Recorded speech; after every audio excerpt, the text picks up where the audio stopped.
रोशन जीवन के अंतिम पड़ाव में था, इसलिए वह तीर्थ यात्रा पर जाना चाहता था। उसने अपने जीवन भर की कमाई एक जगह एकत्रित कर रखी थी।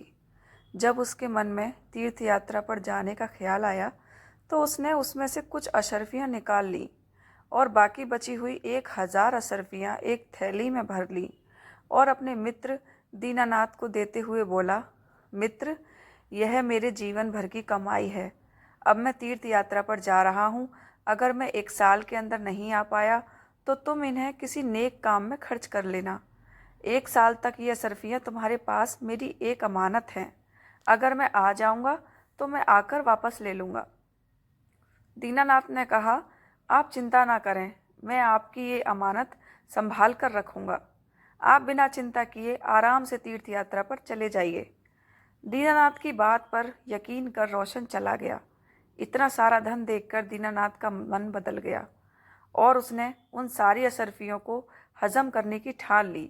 1 वर्ष बाद जब रोशन तीर्थ यात्रा से वापस आ गया और दीनानाथ के पास अपना धन लेने गया, तो दीनानाथ ने धन देना तो दूर, रोशन को पहचानने से भी इनकार कर दिया और उसे बेइज्जत करके घर से भगा दिया। बेचारा गरीब रोशन अपने दोस्त की इस हरकत पर यकीन ही नहीं कर पा रहा था, लेकिन रोशन ने भी हार नहीं मानी और अपना धन दीनानाथ से लेने के लिए उसने बादशाह अकबर के दरबार में न्याय के लिए गुहार लगाई। अब दीनानाथ को भी दरबार में बुलाया गया, लेकिन दीनानाथ अभी भी रोशन को पहचानने से इनकार कर रहा था। रोशन के पास अपनी बात को साबित करने के लिए ना तो कोई गवाह था और ना ही कोई सबूत। सच्चाई का पता करने के लिए बादशाह ने ये मामला बीरबल को सौंप दिया। बीरबल ने दोनों से दोबारा पूछताछ की, लेकिन दीनानाथ अपनी बात पर अटल रहा। बीरबल ने रोशन से पूछा, तुमने किसके सामने अपना धन दीनानाथ को दिया था?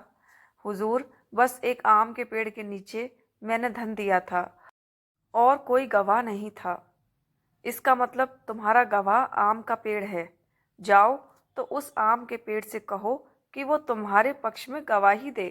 अगर वो ना माने तो उसकी मिन्नतें करना, लेकिन पेड़ को गवाही के लिए लेकर आना, तभी तुम्हारा धन तुम्हें वापस मिल सकता है।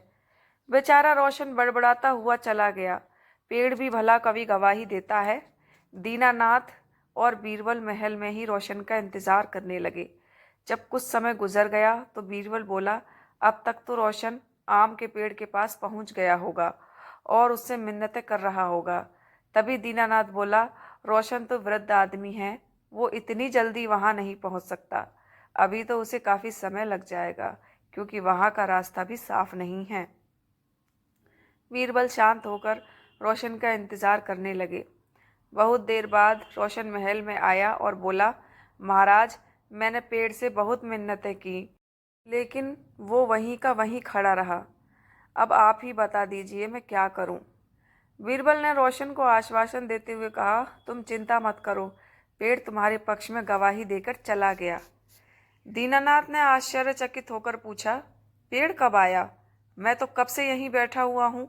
बीरबल बोले, दीनानाथ, जब मैंने तुमसे पूछा था कि रोशन उस पेड़ के पास पहुँच गया होगा, तो तुमने तुरंत इनकार कर दिया। इसका मतलब कि तुम उस जगह के बारे में अच्छी तरह जानते थे, लेकिन तुम झूठ बोल रहे थे। अब तुम सीधे सीधे अशर्फियों के बारे में बताते हो या मैं अपने तरीके से पूछूं? बेचारे दीनानाथ ने डर के मारे सब कबूल कर लिया।